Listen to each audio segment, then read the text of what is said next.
Welcome to Stories of Forgotten Lives. Today, we return to 1912 and uncover the remarkable journey of Joseph, the only black man known to have sailed aboard the Titanic.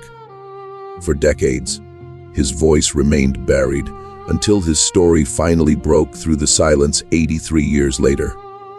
This account is powerful and deeply emotional, so pause for a moment, breathe, and listen carefully. Before we start, please subscribe to the channel and leave a comment letting us know which city and country you're watching from. Your involvement helps preserve these hidden stories so they are remembered, not lost. Now, let's begin.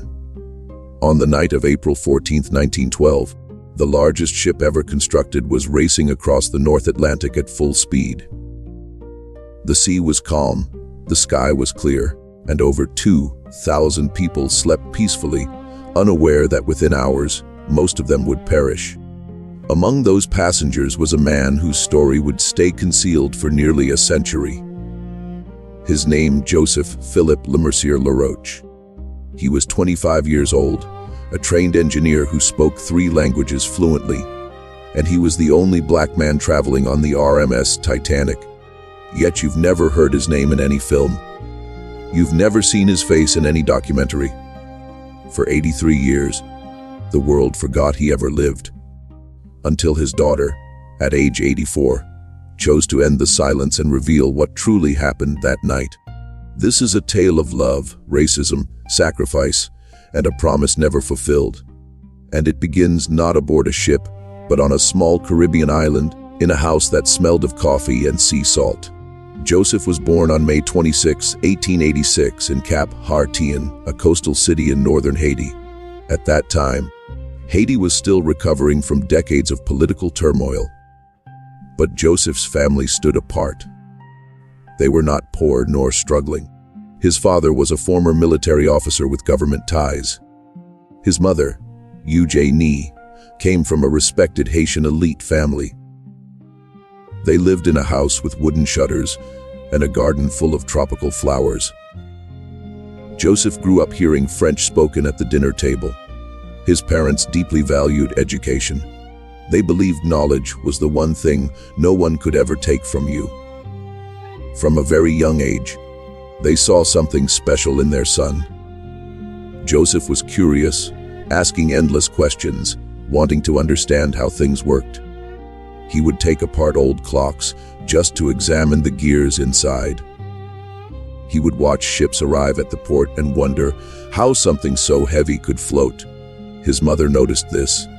She knew Haiti at that time could not offer her son the education he deserved. Schools were limited, opportunities few. She dreamed for him. She wanted Joseph to become an engineer. Not just any engineer, but a European-trained one. Someone who could build bridges and design machines, then return to Haiti and help rebuild the nation. So when Joseph turned 15 in 1901, his mother made a life-changing decision. She sent him to France. This was no simple trip. In 1901, traveling from Haiti to France took weeks. Joseph boarded a steamship with a small suitcase and a letter of recommendation from his father. He spoke little during the journey, spending most of his time on deck watching the horizon, wondering what Europe would look like. He had seen pictures in books and heard stories from relatives who had visited Paris. But nothing prepared him for what came next. When the ship finally docked at Le Havre, Joseph stepped onto French soil for the first time. He was alone, 15 years old, and black in a country where nearly everyone was white. Joseph traveled by train to Beauvais, about 80 kilometers north of Paris. That's where he would study and spend the next several years. The city was small, with cobblestone streets and old stone buildings. Winters were far colder than anything he had known in Haiti, but he adapted. He found a small room to rent, enrolled in school, and threw himself into engineering with a focus that impressed his teachers. Joseph wasn't just smart, he was disciplined. He rose early each morning and studied late into the night. He mastered French grammar until he wrote better than most classmates. He learned mathematics, physics, and technical drawing. He wanted to prove that a black man from Haiti could compete with anyone in Europe. But France was not easy for Joseph. People were polite but distant. Some had never seen a black person before. They would stare on the street and whisper when he entered a room. Joseph learned to ignore it. He focused on his studies, telling himself that once he had his diploma, everything would change. People would respect his knowledge, not judge his skin. He believed that with all his heart, and for a while, it seemed he was right. Joseph graduated with an engineering degree in the early 1900s. He was proud. His mother was proud. He had done exactly what she had dreamed. But when he began looking for work, he discovered something that would haunt him for the rest of his life. No one wanted to hire a black engineer. It didn't matter that he had the same diploma as everyone else. It didn't matter that he spoke perfect French, or that he was intelligent and hardworking. When employers saw his face, positions suddenly vanished. When he submitted applications, they were ignored. When he showed up for interviews, he was told the job had already been filled. Joseph applied to dozens of companies, engineering firms, construction companies, government offices. The answer was always no. This was France in the early 1900s. Racism wasn't written into law as in America. There were no whites only signs, no separate water fountains or train cars. But discrimination existed in quieter ways, in the looks people gave you. The opportunities never offered. The doors always closed. Joseph felt it every single day, and it was breaking him. He eventually found work, but not the kind he had trained for. He took small, low-paying jobs that didn't use his engineering skills. He worked harder than anyone, hoping someone would notice his talent. But promotions never came. Raises never came. He was always passed over for white colleagues with less experience and education. Joseph was stuck, and he was losing hope. Then something changed everything. In Villejuif, just south of Paris, Joseph met a young woman named Juliette Marie-Louise Laroche. She was the daughter of a local wine merchant, with brown hair, soft eyes, and a smile that made Joseph forget his troubles. Juliette was white, her family was French, and in 1908, falling in love with a black man was not something society approved of. But Juliette didn't care about society. She cared about Joseph. She saw the man behind the skin, his intelligence, his kindness, his determination, and she fell completely in love. They met through a family friend who had been mentoring Joseph. At first, their conversations were polite and formal. But as weeks turned to months, something deeper grew.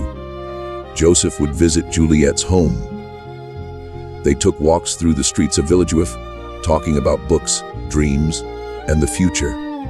Joseph had never met anyone like her. She was curious about Haiti, about his childhood, about his mother, about the ships he used to watch at the port. She listened to him in a way no one else ever had. Juliette's father was not happy. A wine merchant in France had a reputation to protect. Having his daughter marry a black man would cause scandal, hurt his business, fuel gossip. But Juliette was stubborn. She told her father she loved Joseph and would marry him, whether he approved or not. Eventually, her father gave in. Perhaps he saw how happy Joseph made his daughter, or realized that fighting was useless. On March 18, 1908, Joseph Philippe Lemercier Laroche and Juliette Marie-Louise Laroche were married in a small ceremony. Joseph was 21, Juliette 20. And despite all obstacles, they were finally together. The first years of their marriage were happy but difficult. Joseph still struggled to find proper work. The discrimination had not stopped. If anything, it worsened. Now he was not just a black man, but a black man with a white wife. Some people could not accept this. They treated him with open contempt, refused to do business with him, and made life as hard as possible. But Joseph and Juliette survived. They rented a small apartment, lived modestly, and on February 19, 1909, their first daughter was born. They named her Simone. She had her mother's eyes and her father's smile. Joseph held her and cried, promising himself he would give this child a better life. A year later, on July 2, 1910, their second daughter was born, Louise. Unlike Simone, Louise was premature, small and weak. Doctors said she might not survive. Joseph and Juliette spent weeks at her bedside, praying and refusing to give up. Slowly, little Louise grew stronger. She survived, but her medical problems continued. She needed constant care and expensive treatments, and Joseph, with his limited income, struggled to pay for everything. The situation became desperate. Joseph worked long hours at jobs that barely covered rent. Juliette cared for 2 small children while pregnant with a third. By early 1912, she was expecting another baby. This should have been happy news, but for Joseph it was one more worry. How would he support 3 children on his salary? How would he pay for Louise's medical care? How would he give his family the life they deserved? Then Joseph had an idea: return to Haiti. In Haiti, he would not be judged by his skin color. His engineering degree would actually mean something. His family had connections. His mother was still alive and respected. He could find real work, build a career, and give his children opportunities France would never offer. Joseph told Juliette his plan. At first she hesitated. She had never been to Haiti, didn't speak Creole, and would be leaving her family and country behind. But she trusted Joseph. She believed in him. She agreed to go. Joseph wrote to his mother in Haiti, explaining the situation. His mother was overjoyed. She had missed her son terribly and had always hoped he would return. She immediately offered to help. She would buy the family's tickets to Haiti and make sure they had everything they needed upon arrival. Joseph felt a weight lift. For the first time in years, he had hope. The original plan was to leave France in late 1912 or early 1913. But when Juliette discovered she was pregnant, Joseph decided to move the timeline forward. He didn't want her to travel when the pregnancy was too advanced. He wanted the baby born in Haiti, surrounded by family. His mother purchased first-class tickets for the family aboard a French ocean liner called the SS France, scheduled to depart in April 1912. Everything was arranged. Everything was perfect. Then Joseph learned something that changed everything. The SS France had a strict policy requiring all children to stay in the nursery during meal times.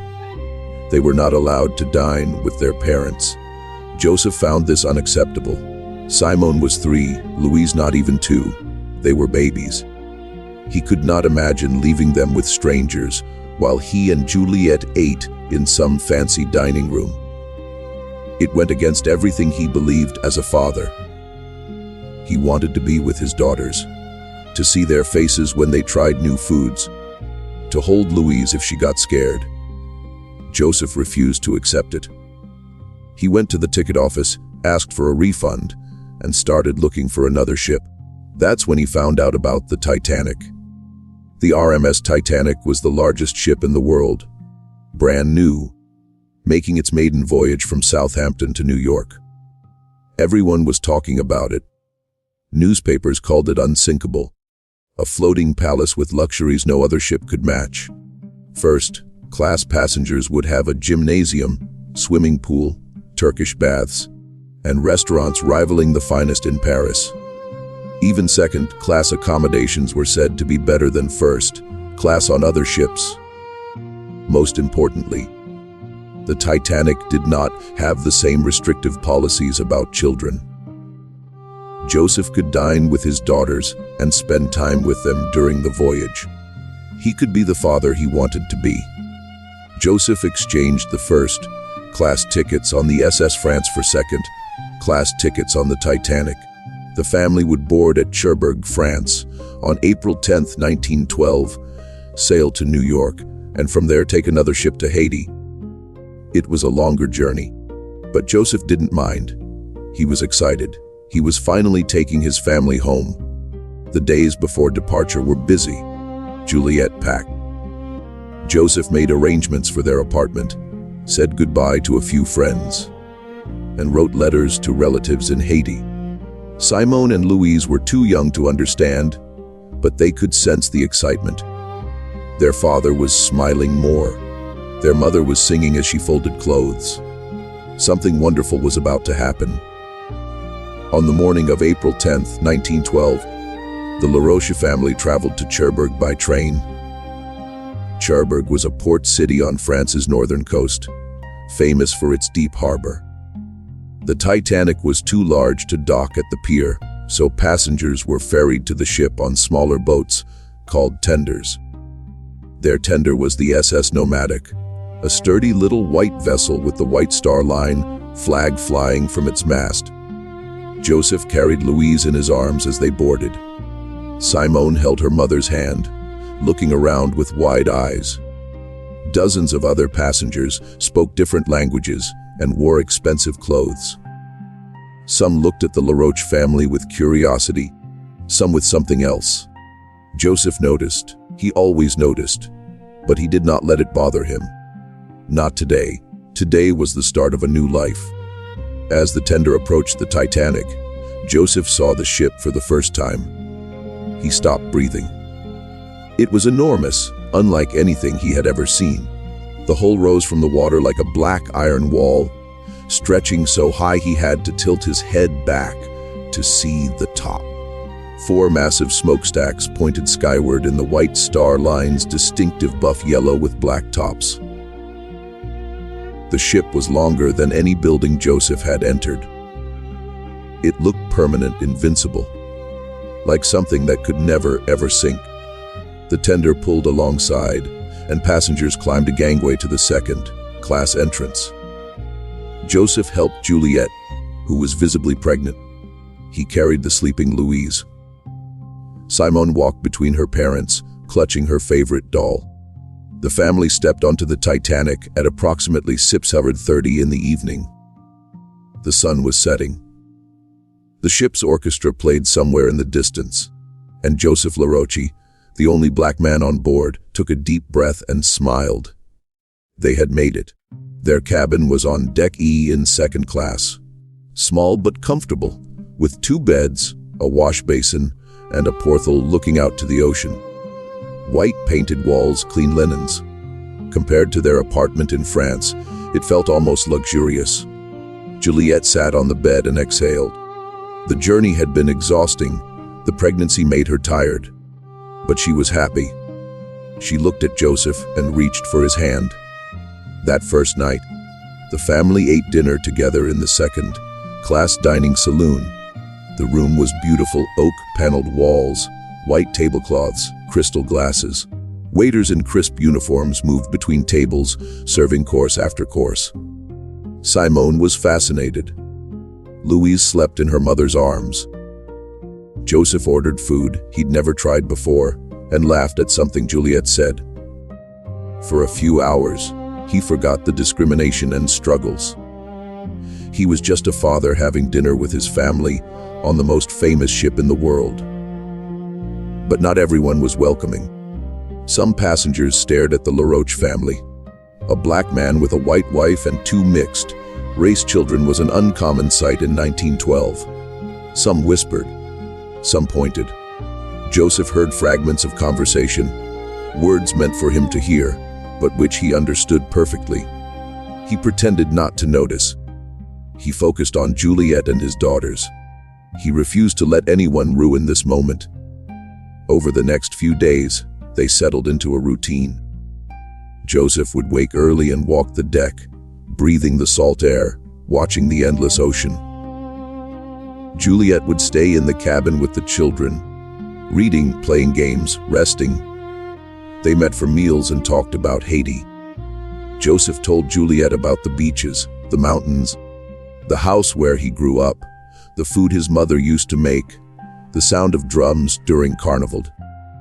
Juliette listened to every word, falling in love with a country she had never seen. Other passengers continued to treat the family with a mix of curiosity and coolness. Some assumed the children were not theirs. One woman reportedly thought Simone and Louise were Japanese because of their light brown skin and dark hair. Joseph overheard comments in English and French. He understood both perfectly, but he never responded or confronted anyone. He simply held his head high and kept walking. He had spent his life dealing with people who thought they were better than him. He would not waste his energy on them now. On Sunday, April 14, 1912, the Laroche family attended a church service in the second-class dining room.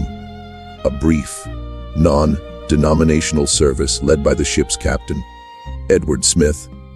Passengers sang hymns, prayed, and gave thanks for the beautiful weather and smooth voyage. Joseph sat with his family in a back row. He was not particularly religious, but appreciated the moment of peace. He closed his eyes and thought of his mother in Haiti, imagining her face when she saw him again, holding her grandchildren for the first time. In just a few more days, they would be together. After the service, Joseph did something unusual. He went to the second-class smoking room, a space where men gathered to talk, drink, and play cards. Joseph rarely socialized with strangers, preferring time with Juliette and the children. But something drew him there that day. Perhaps he wanted to relax, to feel normal, like any other passenger. He ordered a drink, watched the other men laughing, and for a moment felt like he belonged. That evening, the family had their final dinner together. The menu included lamb, roast beef, vegetables, and desserts. Simone ate everything. Louise was fussy as usual. Juliette looked tired but content. Joseph looked at his family across the table and felt a surge of love so powerful it almost hurt. These three people were everything to him. He had crossed oceans for them, endured discrimination for them. He would do anything to keep them safe. After dinner, Juliette took the children back to the cabin. Joseph kissed each goodnight, told Simone to be good, told Louise that Papa loved her, told Juliette he would come to bed soon. Then he returned to the smoking room. He wanted to enjoy the last peaceful hours of the voyage. Tomorrow, they would arrive in New York. Tomorrow, the real journey would begin. At 11:40 p.m., Joseph felt a slight shudder run through the ship. He looked up from his drink. The other men had felt it too. Someone joked about hitting a whale. Someone else laughed nervously. The ship's engines seemed to stop. The room grew very quiet.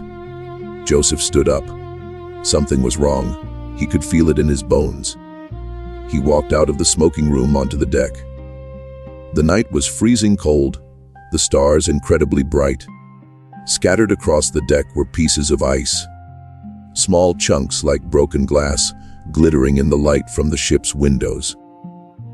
Joseph picked one up. It was cold and wet in his hand. He looked toward the bow and saw something that made his heart stop. A massive wall of white scraping along the Titanic's starboard side. An iceberg. Joseph dropped the ice and ran toward his cabin. He ran through the corridors like a man possessed. His heart pounded in his throat. His breath came in short, sharp gasps. The elegant hallways that had seemed so welcoming hours ago now felt like a maze designed to trap him. He turned left, then right, nearly colliding with a steward walking calmly in the opposite direction, as if nothing were wrong.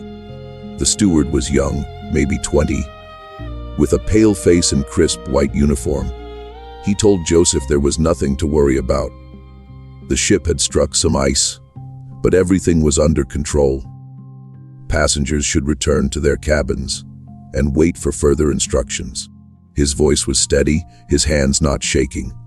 But Joseph saw something in his eyes that contradicted every word: fear. Pure, undeniable fear. Joseph didn't believe him. He pushed past the steward and kept running. The corridors were filling with confused passengers. Some were still in nightgowns and pajamas, their eyes heavy with interrupted sleep. Others were fully dressed, carrying suitcases and valuables, as if preparing to disembark at a scheduled port. A woman cried somewhere nearby. A child asked questions no one could answer. The ship's lights flickered once, twice, then steadied again. Joseph felt the floor tilt slightly, almost imperceptibly, toward the bow. Something was very, very wrong. When he reached the cabin on deck E, he threw open the door so hard it slammed against the wall.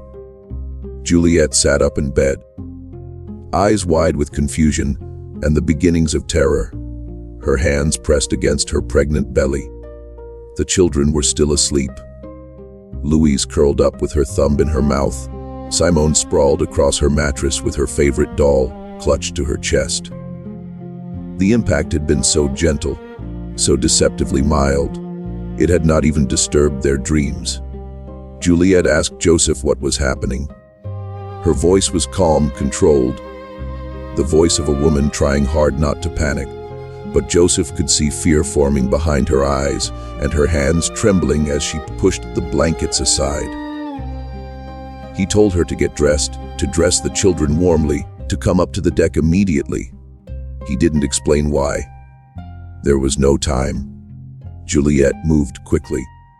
She was 7 months pregnant, her body heavy and slow, but adrenaline gave her strength she didn't know she had. She pulled a thick wool coat over her nightgown, grabbed scarves and hats from the wardrobe, wrapped Simone in a blanket, and lifted the sleepy child. Simone murmured and nestled against her mother's shoulder. Louise was harder to wake, whimpering and crying when lifted, her small body stiff with protest. But there was no time for comfort. Joseph grabbed the life jackets stored in the cabin. He had noticed them when they first boarded. Cork covered in white canvas with straps to tie around the chest and waist. Bulky and uncomfortable, but they would keep a person afloat, buy time. He helped Juliette put hers on, fumbling with the straps. He fastened one around Simone, who was now fully awake and beginning to cry. He held Louise while Juliette adjusted her own jacket, the little girl squirming and wailing in his arms. She didn't understand why her father's hands were shaking. She only knew something was wrong. The family left the cabin and made their way toward the upper decks. The corridors were more crowded now. Passengers emerged from their rooms, some moving with purpose, others standing frozen in confusion. Stewards were everywhere, their voices artificially calm, their instructions maddeningly vague. Please proceed to the boat deck. Please put on your life jackets. Please remain calm. But how could anyone remain calm when the floor was tilting, the lights kept flickering, and the greatest ship ever built was dying beneath their feet? Joseph led his family through the maze, up staircases more crowded with each minute. He held Louise in one arm and pulled Juliette with the other. Simone clung to her mother's coat, her small legs struggling to keep up, her face pale with terror. The sounds were overwhelming: crying, shouting, praying. The distant crash of something heavy falling, somewhere deep in the ship, the groan of metal under stress.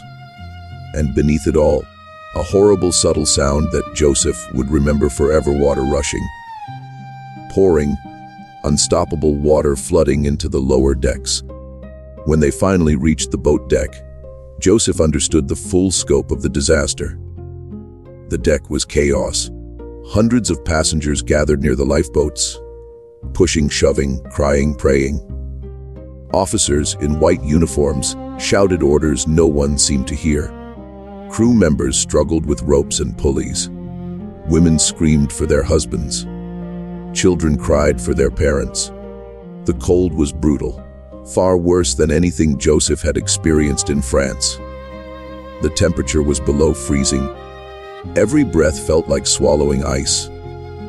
The stars above were impossibly bright, indifferent to the suffering below. and the ship's orchestra was playing. Joseph could hardly believe it. In the middle of this nightmare, musicians stood on deck playing cheerful melodies as if at a garden party. The music was surreal, almost offensive in its normalcy, clashing violently with the screams and chaos. Later, Joseph would learn the orchestra had been instructed to play to keep passengers calm. Later, he would understand their bravery. But in that moment, the music only made everything worse. Joseph pushed through the crowd, scanning for a lifeboat still loading. He needed to get his family off this ship. The Titanic was sinking. He could feel the unmistakable tilt of the deck, gravity shifting beneath his feet. The bow was going down, the stern was rising. Time was running out. He spotted a lifeboat on the port side. An officer stood nearby calling, "Women and children first." It was the rule of the sea, the code of honor. Men would wait, find another way, die so that women and children could live. Joseph understood and accepted the rule. But accepting it did not make it easier. Juliette looked at Joseph with tears streaming down her face. The cold wind bit at her cheeks, turning her skin red and raw. She didn't want to leave him. She grabbed his arm with a strength he didn't know she had, her fingers digging into his coat, her eyes pleading. Joseph shook his head. He couldn't. The officer was watching. The rules were clear. If Joseph tried to board, he would be stopped, thrown back, perhaps shot. He had heard stories of officers using guns to maintain order during shipwrecks. He would not risk his family's chance to survive. He told Juliette he would find another way, that there were more lifeboats on the other side, that he would see her in New York. He told her to be strong, take care of the children, never forget how much he loved her. His voice was steady, but inside he was breaking. He didn't want to let her go, didn't want to watch his family disappear into the darkness. But he had no choice. The officer gestured impatiently for Juliette to board. Other women climbed in, their faces white with fear. Juliette hesitated, looking at Joseph one last time, memorizing his face, burning his image into her memory. He was holding Louise in his arms, the little girl's face pressed against his shoulder, her small body shaking. Simone stood between them, looking up with eyes that didn't understand. Joseph handed Louise to Juliette. The transfer was awkward, complicated by life jackets and the crowd and the rocking ship. Louise wailed as she passed from her father's arms to her mother's. Joseph kissed his daughter's forehead, his lips lingering on her cold skin. He whispered that Papa loved her, that everything would be okay. Then he lifted Simone and placed her in the lifeboat next to her mother. The 3-year-old immediately started crying, reaching for her father with both arms, her small voice cutting through the chaos like a knife. But something went wrong. In the confusion, the lifeboat began to lower before everyone was properly seated. Juliette and Simone were pushed to one side by the surge of boarding passengers, while Louise was still in Joseph's arms. He had handed her to Juliette, but somehow, in the chaos, the child had been passed back. Or perhaps he had not let go. Holding her 1 second too long, savoring her weight, not realizing the boat was already descending. The ropes creaked. The pulleys groaned. The lifeboat dropped several feet, then stopped, swinging in the frigid air. Juliette screamed. She could see Louise still on the deck, still in Joseph's arms, getting farther away. She reached out, her arm stretched toward her baby, her face twisted with anguish. Joseph tried to push forward, but too many people pressed against him. A crewman blocked his path, arms spread, face hard and suspicious. The crewman saw a black man approaching the lifeboat and assumed the worst. That Joseph was trying to board, trying to take a place meant for women and children. He didn't see a father trying to reunite his family. He saw a threat. Joseph shouted, begged, pointed at Juliette in the boat and Louise in his arms. "That is her mother," he said. "This is her daughter. Please let me give her the baby." But the crewman did not move. The crewman did not listen. The seconds ticked away. The lifeboat descended, and Louise was still on the deck of the sinking ship. In that moment, Joseph made a decision that would haunt Juliette for the rest of her life. He turned to a stranger standing next to him, a woman he had never seen before and would never see again, and thrust Louise into her arms. The woman was startled, confused, but Joseph gave her no time to react. He begged her to pass the child to the woman in the boat. He pointed at Juliette, whose screams were now loud enough to be heard over the chaos. "That is her mother," he said. Please give her the baby. Save my daughter." The stranger looked at the crying child in her arms, at the descending lifeboat, at the black man with tears streaming down his face. Then she did something Joseph would never be able to thank her for. She leaned over the railing and passed Louise down to another passenger below, who passed her to another and another. A chain of strangers united by a single purpose. Until finally, the little girl reached Juliette's outstretched arms. Mother and daughter were reunited. The lifeboat continued to descend. Joseph stood at the railing and watched his family disappear into the darkness. The lifeboat hit the black water with an impossibly loud splash. Crew members began rowing away from the sinking ship.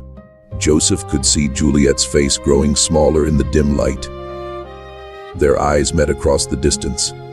She was crying, holding both daughters against her chest, one in each arm, as if she could protect them from the whole world.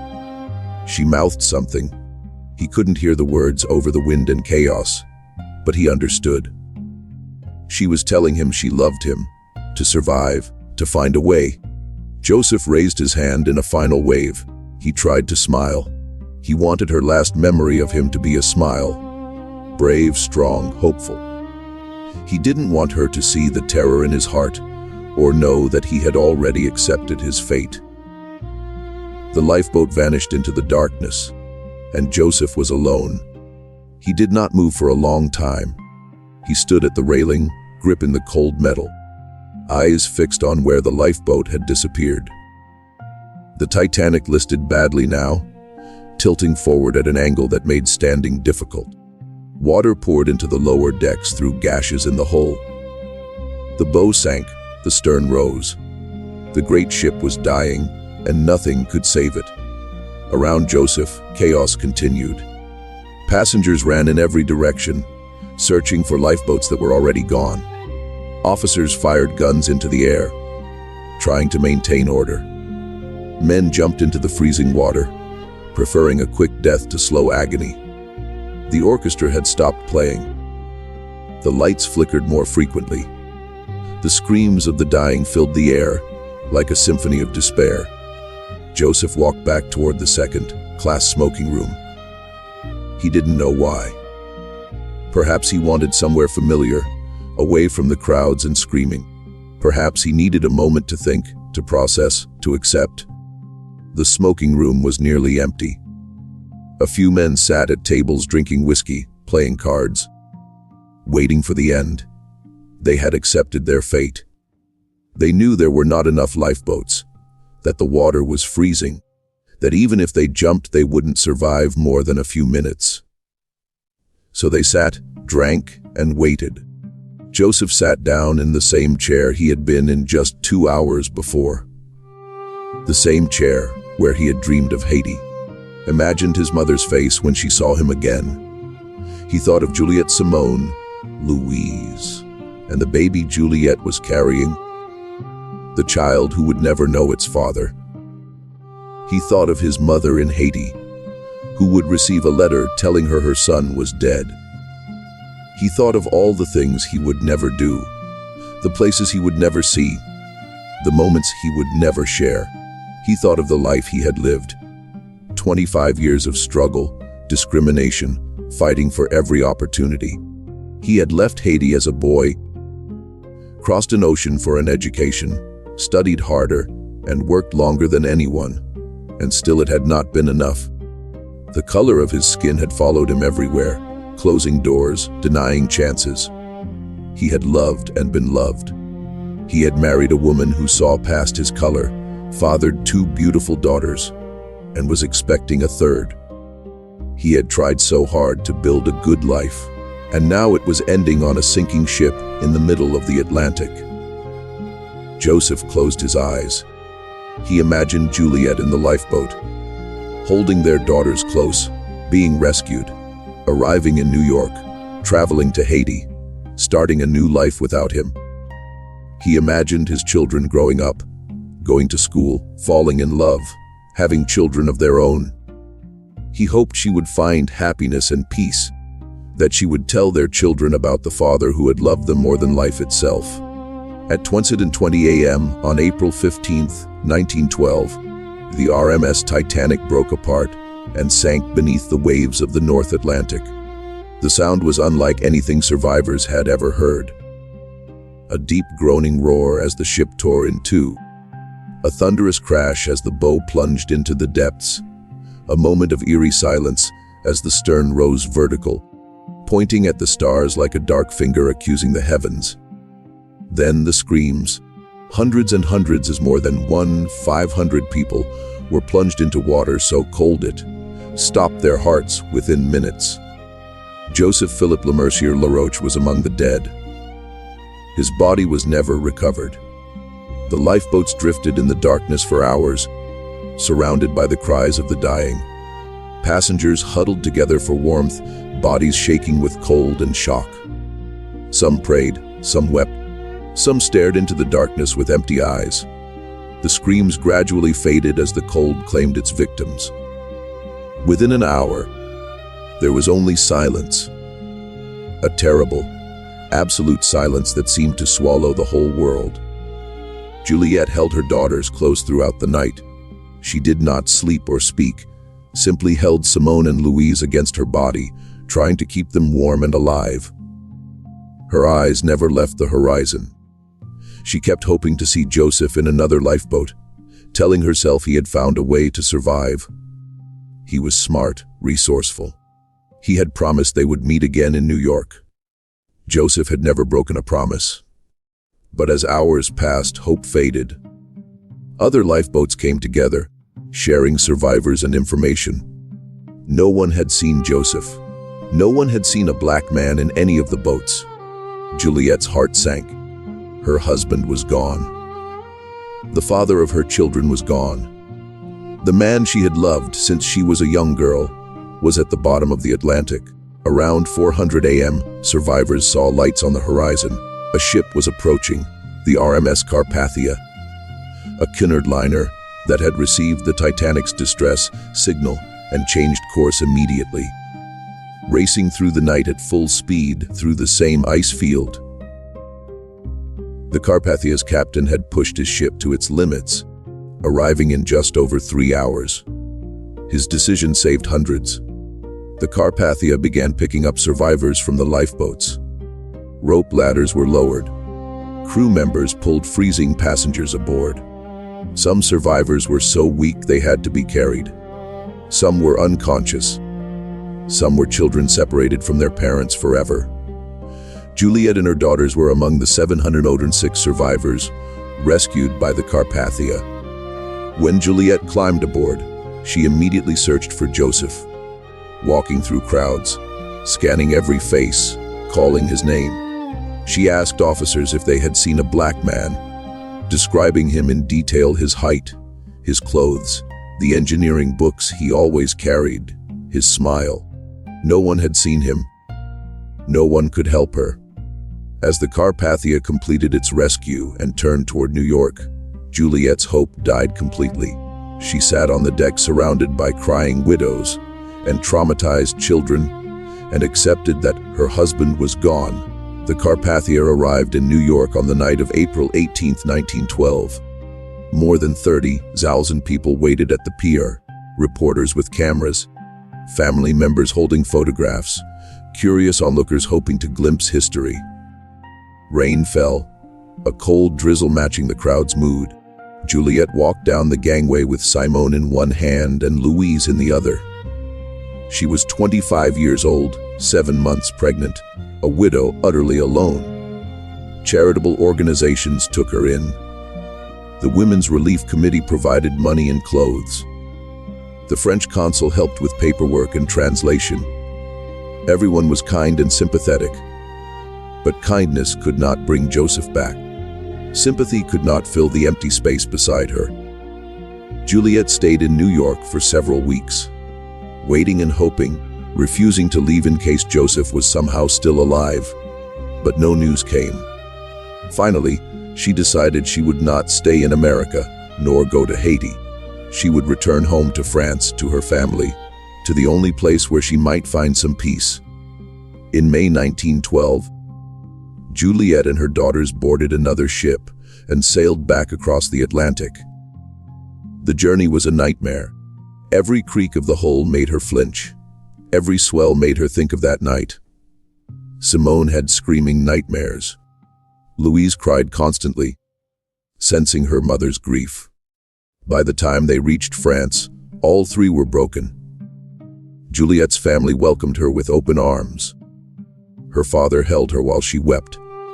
Her mother cared for the children. No one asked questions or forced her to talk. They simply surrounded her with love and waited. On December 17, 1912, 8 months after the Titanic sank, Juliette gave birth to her third child. It was a boy. She named him Joseph Philippe Lemercier Laroche Jr., after the father he would never know. The baby was healthy and strong, with his father's dark, intelligent, life-filled eyes. Juliette held her son and cried, because he was beautiful, and because Joseph would never see him. Juliette never remarried. She dedicated her life to raising her 3 children, working multiple jobs to support them, sacrificing her own happiness for their future. She never forgot Joseph. Every year on the anniversary of the sinking, she lit a candle and sat alone in the darkness, remembering. She never spoke publicly about the Titanic. The trauma was too deep, the wounds too raw. She turned away reporters and filmmakers. She built a wall around that night and would not let anyone tear it down. The children grew up in the shadow of their father's absence. Simone remembered fragments, the cold, the screams, her father's face at the railing. Louise remembered nothing but what her mother told her. Joseph Jr. never knew his father at all. Only the stories, the photographs, the weight of a name that carried so much history. Decades passed. The world changed. 2 world wars came and went. The Titanic became legend, the subject of books and films and endless fascination. But Joseph Laroche's name never appeared. His face was never shown. His story was never told. History had erased him as it had erased so many others who did not fit the narrative. Juliette died in 1980 at age 91, her silence unbroken. Simone died a few years later, taking her memories to the grave. Only Louise remained. In 1995, Louise Laroche was 84 years old, living in Paris in a small apartment filled with photographs and memories. She had lived a long life and was tired of the silence. When a representative from the Titanic Historical Society contacted her for her story, she said yes. The interview lasted hours. Louise told them everything: her father's childhood in Haiti, his education in France, the discrimination, the marriage, the decision to emigrate, the exchange of tickets, the night of April 14th, the chaos, the separation, the stranger who passed her from hand to hand, her mother's grief, her brother born 8 months later, carrying his father's name.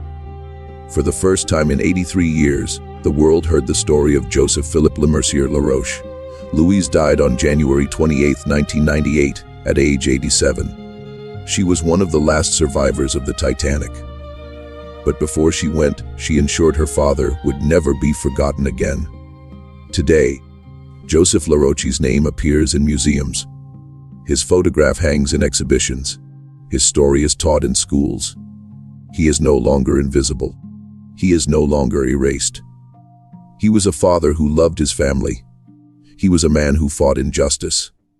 He was the only black passenger on the Titanic, and his story will echo through history forever.